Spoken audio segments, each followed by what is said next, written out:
Record का कोई भी प्रिडिक्ट नहीं कर सकता है। इवन मैं आपको बता सकता हूँ कि पिछला रिकॉर्ड जो मौला जट ने भी बनाया है वो मौला जट वालों को भी आइडिया नहीं था। सब बहुत होप्स हैं और उम्मीद ये है कि लोग ईद उल अज़हा पे आएंगे, ये फिल्म देखेंगे। ये बहुत मेहनत से, बहुत प्यार से बनाई है। ये पहली साइंस फिक्शन फैंटेसी फिल्म है पाकिस्तान की। हमें एज पाकिस्तानीज हमें इस पर फ़ख्र होना चाहिए क्योंकि उम्र यार के अंदर जो मेरा कैरेक्टर है वो काफ़ी जंगजू किस्म का एक है। आज़म उसका नाम है। तो वो ज़ाहिर है आपको, क्योंकि एक्शन फिल्म है, आपको नज़र आएगा जब आप जाके देखेंगे। तो काफ़ी उसके अंदर हमने स्टंट्स भी अपने खुद किए और काफ़ी उसके अंदर एक्शन सीक्वेंसेस थे।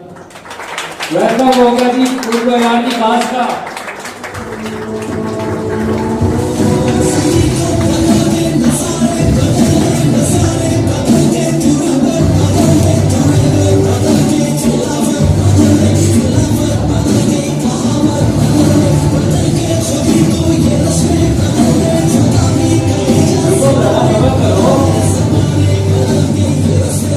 अस्सलाम वालेकुम नाज़रीन, आप देख रहे हैं ZH एंटरटेनमेंट में हूँ ज़हीर अहमद। नाज़रीन, अक्सर हम आपको यहाँ पे बताते हैं कि आज 60 साल पुराना, 80 साल पुराना, 50 साल पुराना सिनेमा ख़त्म हो गया, उसको बंद कर दिया गया या उसकी बिल्डिंग को गिरा दिया गया। आए रोज़ ये ख़बरें किसी न किसी शहर से मिल रही होती हैं।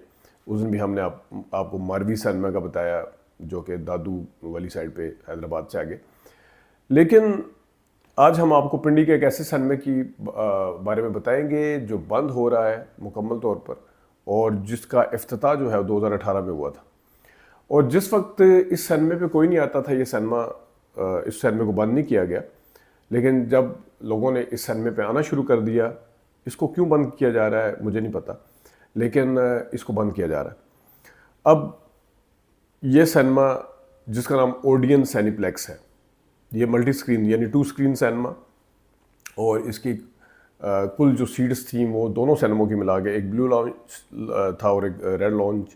रेड लाउंज बड़ा था, उसमें तकरीबन 190 शायद सीटें थी, और जो यानी कि कुल दोनों सिनेमों की मिला के, दोनों स्क्रीन्स की, वो 350 सीट्स बनती थी।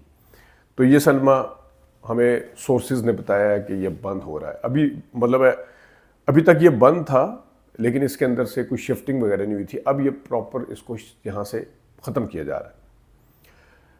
ये सिनेमा सदर में जो पुराना ओडियन सिनेमा था, जो पाकिस्तान बनने से पहले का था, जिसकी बिल्डिंग आज भी कायम है, जो सिखों का किसी का था, जब हमने प्लाजा का किया था उस वक्त उसका तस्करा भी किया था प्लाजा सिनेमा के साथ ही।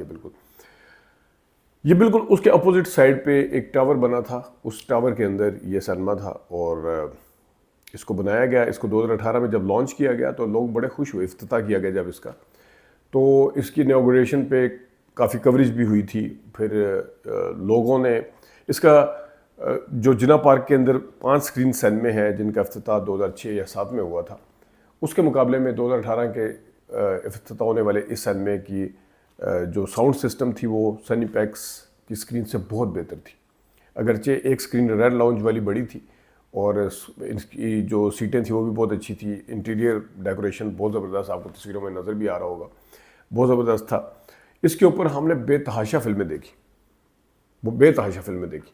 और नया सिनेमा मैंने जिस तरह बताया कि जब इसके मेंबर थे परमानेंट, ये थोड़ी सी डिस्काउंट के साथ टिकट देते थे उस पर मेंबर्स को, तो वो उसकी बुनियाद के ऊपर ये सिनेमा शुरू में चलता रहा। लेकिन जिस वक्त film I the legend of Maula Jatt, आपको याद होगा कि उस वक्त जहां बड़ी बड़ी जो सिनेमा चेन्स हैं उन्होंने इस फिल्म को लगाने से इनकार कर दिया था टिकट की प्राइस की वजह से।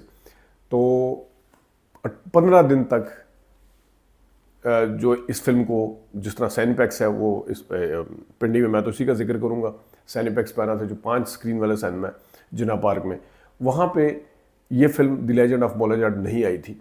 और ये फिल्म जब आई इस पे ओडियन सैनिप्लेक्स पे, तो सेंटोरस इस्लामाबाद के बाद पिंडी में ये फिल्म अगर किसी सिनेमा पे लगी हुई थी तो वो था ओडियन सैनिप्लेक्स।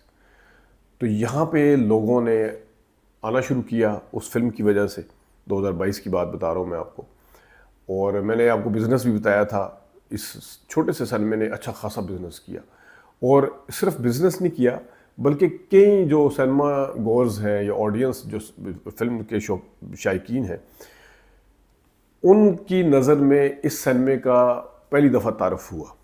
कि उन्हें पता चला कि ये यहाँ पे एक सिनेमा पाया जाता है, फैमिली माहौल है और बहुत ही ज़बरदस्त इसका छोटा सिनेमा है, अच्छा इंटीरियर अच्छा है, इंतज़ामिया बहुत अच्छी थी। तो ये फिर उसके बाद इस सिनेमा ने रश लेना शुरू कर दिया द लेजेंड ऑफ मॉलेजेट के बाद। एक कंपैरेटिवली टिकट भी कम था इसका, अब तो खैर सिनेपैक्स ने भी कम किया, लेकिन उस वक्त इसका टिकट भी कम था और फिर इसकी साउंड सिस्टम मैंने जहाँ बताया कि इसका बहुत ही ज़बरदस्त था।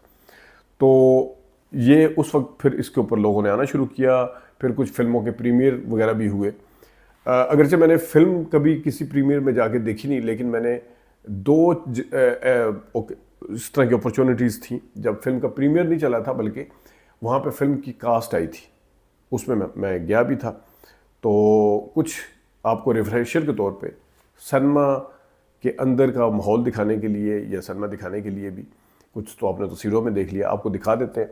एक फ़िल्म आई थी उम्रो अयार, उसका ट्रेलर चलाया गया था उसकी कास्ट की मौजूदगी में।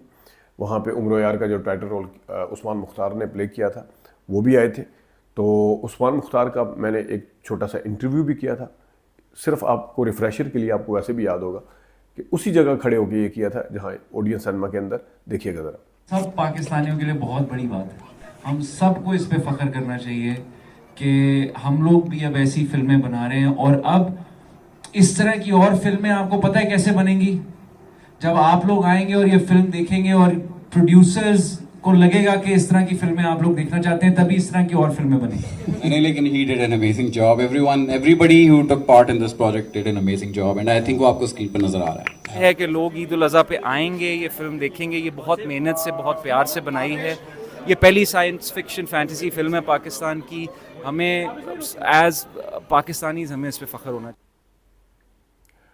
फिर एक और फिल्म आई थी और मज़े की बात है कि इस फिल्म की कास्ट आई, इस फिल्म का ट्रेलर चलाया गया, लेकिन इस सिनेमा के ऊपर वो फिल्म नहीं आई। उसका हमें बड़ा इंतज़ार था, लेकिन वो नहीं आई।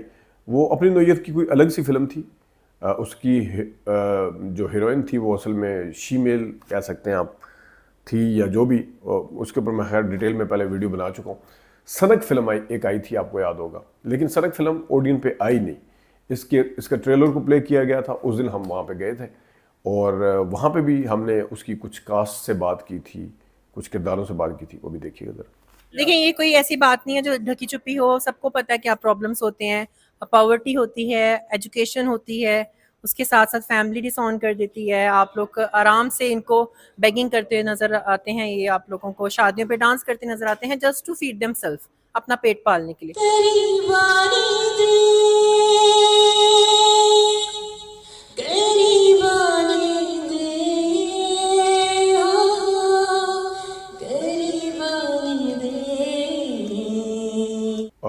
इसी तरह हमने जो उम्र यार के अलावा उस्मान मुख्तार की उसमें के अंदर एक और लड़का था जिसने बड़ा अहम रोल प्ले किया था, उससे भी हमने बात की थी, उनके डायरेक्टर से भी बात की थी। थोड़ी थोड़ी झलकी हम जरा आपको उसकी भी दिखा देते हैं। जी, वो हमारी टीम का फैसला था, मेरे प्रोड्यूसर हुमा और जय और मेरा कंबाइंड फैसला था। और अली रहमान को आपने इस दफ़ा नहीं रखा, उसकी कोई खास वजह? नहीं, कोई ऐसी खास वजह नहीं थी। हम लोग अली के साथ भी मैंने बहुत काम किया हुआ है। मैं इसलिए थैंक यू, बहुत शुक्रिया आपका कि आपकी मैं बात सुन रहा था, आप कह रहे थे कि करेक्टर जो दिया मेरे हिसाब से दिया वो किस तरह क्या है? नहीं, वो ऐसे एक मजाक में कर रहा था, लेकिन असल में क्योंकि उम्र यार के अंदर जो मेरा कैरेक्टर है वो काफ़ी जंगजू किस्म का एक है, आज़म उसका नाम है। तो वो ज़ाहिर है आपको, क्योंकि एक्शन फिल्म है, आपको नज़र आएगा जब आप जाके देखेंगे तो काफ़ी उसके अंदर हमने स्टंट्स भी अपने खुद किए और काफ़ी उसके अंदर एक्शन सीक्वेंसेस थे। तो ये इस वजह से मैं बाद में अच्छा, ओडियन सिनेप्लेक्स की मज़े की बात ये थी, जिस तरह आप कहते हैं ना कि किसी सिनेमा के बर्गर बड़े अच्छे होते हैं और किसी के कुछ चीज़ अच्छी होती है। आजकल तो खैर वो ट्रेंड चेंज हो गया, वो नगेट्स और चिप्स वगैरह और पता नहीं जो भी देते हैं, लेकिन इसका जो कैरेमल वाले पॉपकॉर्न थे वो बहुत अच्छे होते। अब ना वो आपको अरीना में मिलेंगे, ना आपको सिनेप्लेक्स में मिलेंगे, इवन आपको सेंटोरस वाले जो वहाँ पे भी उस तरह के कैरेमल वाले उस तरह के नहीं मिलेंगे। इसका अपना ही टेस्ट था, वो बहुत ही मज़ेदार होते थे कैरेमल वाले। और उसकी सबसे अच्छी बात इस सिनेमा की ये थी कि फैमिली माहौल था मुकम्मल। अभी आप अगर सिनेप्लेक्स जाएं तो बाज़ दफ़ा लेट नाइट शो में वहाँ पे माहौल जो है वो फैमिली वाला नहीं आपको नज़र आता। इस वक्त सिनेमा अच्छे हैं, सारा कुछ अच्छा है, लेकिन लफंडर पार्टी जो वो ज़्यादा ही होती है। लेकिन यहाँ पे इस तरह का नहीं था। अगर आप कोई आता भी था बड़े डिसिप्लिन के अंदर, कोई सीटी वीटी नहीं, कोई कुछ नहीं, जो एक नया ट्रेंड है फिल्म देखने का, तो ताकि आप अपनी फैमिलीज़ को लेके जा सकते थे। और इस सिनेमा के अंदर जो है वो इस टावर, जो टावर बना है, इस टावर के अंदर मज़े की बात है कि कोई भी उस तरह से चीज़ अभी तक नहीं चली है। एक आध किसी इंग्लिश स्पीकिंग स्पोकन का जो है वो सेटअप है, कुछ मोबाइल के सेटअप थे वो भी नहीं चले। कुछ ये था, एक चीज़ इस सिनेमा के अंदर चली थी, इस टावर के अंदर, वो था ये सिनेमा। और इसी सिनेमा की बुनियाद के ऊपर इस टावर से लोगों का तारुफ भी हुआ, फिर उनको पता भी चलता था कि यार फर्स्ट फ्लोर पे ये खाली पड़ी हुई। और ये मैं बताऊं कि ये सिनेमा जो था सेकंड और थर्ड फ्लोर पे था, क्योंकि सिनेमा आपको पता है यूँ बना होता है इस तरीके से, तो वो सेकंड और थर्ड फ्लोर पूरा कवर करता था उसको। बैक साइड से उसकी एंट्री थी, स्क्रीन 1 वो रेड लॉन्च था, स्क्रीन 2 जो थी वो ब्लू लॉन्च था। अब इसके बारे में पता चला है कि इसको यहाँ से शिफ्ट किया जा रहा है। ये कहाँ शिफ्ट किया जा रहा है? पिंडी से। ये पिंडी के बिल्कुल साथ ही एक शहर है, उसके हवाले से हमें जब मुकम्मल तौर पर पता चलेगा, वहाँ पे एक हाउसिंग स्कीम बन रही है, और हाउसिंग स्कीम इन्हीं की है जिनका ये सिनेमा है, जिनका पूरा टावर है, तो ये वहाँ पे शिफ्ट किया जा रहा है। अब वो दूर है, छोटा सा पिंडी के अंदर ही आता है, लेकिन दूर है यहाँ से 40-45 किलोमीटर या 35 किलोमीटर के फासले पे होगा मेरे ख्याल में। लेकिन मसला अब ये है कि रावलपिंडी के अंदर, जहाँ किसी ज़माने में 23 सिनेमा स्क्रीन्स हुआ करती थी, इस वक्त सिर्फ एक सिनेमा है, मल्टी स्क्रीन्स है, 5 स्क्रीन्स हैं उसकी, लेकिन एक सिनेमा इस वक्त है पिंडी में, जिना पार्क में। अगर मैं बैरियर टाउन को बीच में इंक्लूड ना करूं तो फिर गीगा मॉल को भी अगर इंक्लूड है, तो बुनियादी तौर पर जहां जिस एरिया के अंदर, यानी मरी रोड, राजा बाजार, सदर, गैरीज कैंट का एरिया और धमियाल कैंप और वेस्टेज, इसको सबको मिला के यहाँ पे 23 से 24 स्क्रीन हुआ करती है, अगर मैं एम्पीरियल को भी शामिल कर लूँ जो बहुत पहले ख़त्म हो गया था। इस वक्त रावलपिंडी शहर की आबादी जो है वो तकरीबन 60-70 लाख है, और यहाँ पे ये सिर्फ 5 स्क्रीन वाला सिनेमा है। और जिस जगह इसको शिफ्ट किया जा रहा है वहाँ की आबादी मुमकिन है उसके साथ वाला एक और शहर मिला के 5 लाख की भी नहीं होगी, लेकिन या 4 लाख की होगी। और किसी ज़माने में जहाँ ये शिफ्ट किया जा रहा है वहाँ पे 3 सिनेमा घर हुआ करते थे, 3 सिनेमा घर हुआ, लाला रुख, अस्क्रिया और ब्लू मून। और लेकिन अब ये सिनेमा बहरहाल वहाँ पे जा रहा है। हमें इस वजह से भी अफसोस है कि एंटरटेनमेंट की अच्छी जगह थी, वहाँ से इसको लेके जाया जा रहा है। पुराना ओडियन और इस ओडियन हमारी नज़र में, मुझे नहीं पता लाहौर में भी ओडियन है, कराची में तो ओडियन भी है और गोडियन भी रहा है, लेकिन यहाँ हमारी नज़र में ओडियन का जो एक सिंबल था वो एक गंदा था पहले, क्योंकि यहाँ पे जो ओडियन सिनेमा तो अच्छी फिल्में नहीं लगाता था, गंदा उसके जो इमेज हमारे जहन में बैठा हुआ था वो, इसने आके उसको बिल्कुल अपोजिट, बिल्कुल वैसे भी अपोजिट था लोकेशन के हिसाब से, बिल्कुल सामने, मतलब बीच में मॉल रोड या पिशावर रोड जिसे कहते हैं, मॉल रोड उसके दूसरी साइड पे था, ये इस साइड पे था। तो ये उस हवाले से भी उसके बरक्स नहीं था, मतलब है उसके अपोजिट नहीं था, बल्कि ये अपने माहौल की वजह से भी बिल्कुल उसके, कहाँ तो ओडियन वो गंदा, और आपको पता ही है जो पिंडी के रहने वाले लोग हैं, और कहाँ ये फैमिली वाला पूरा माहौल और साउंड सिस्टम और बड़ा डिसिप्लिन और ये वो। तो ये सिनेमा बहरहाल बंद हो रहा है। और ये ख़बर ही मैंने क्योंकि इस वजह से देनी थी कि जिस तरह मुल्तान में हमारे नवीद साहब बताते रहते हैं कि वहाँ पे सिनेमे बंद हुए नए वाले, तो उसके बाद कराची में वो तो कोई लीज़ का चक्कर है, क्या चक्कर है, जो मांडीवाला साहब के सिनेमे, मुझे नहीं पता उसका इशू क्या है। एट्रियम सिनेमा जो वहाँ पे है वो बंद है। अब ये तीसरा केस सामने आया है कि जनाब साहब नया सिनेमा भी बंद हो रहा है। इस हवाले से आपसे बात करनी थी। अपना ख्याल रखिएगा। अभी तक के लिए इतनी इजाज़त दीजिए। अल्लाह हाफ़िज़।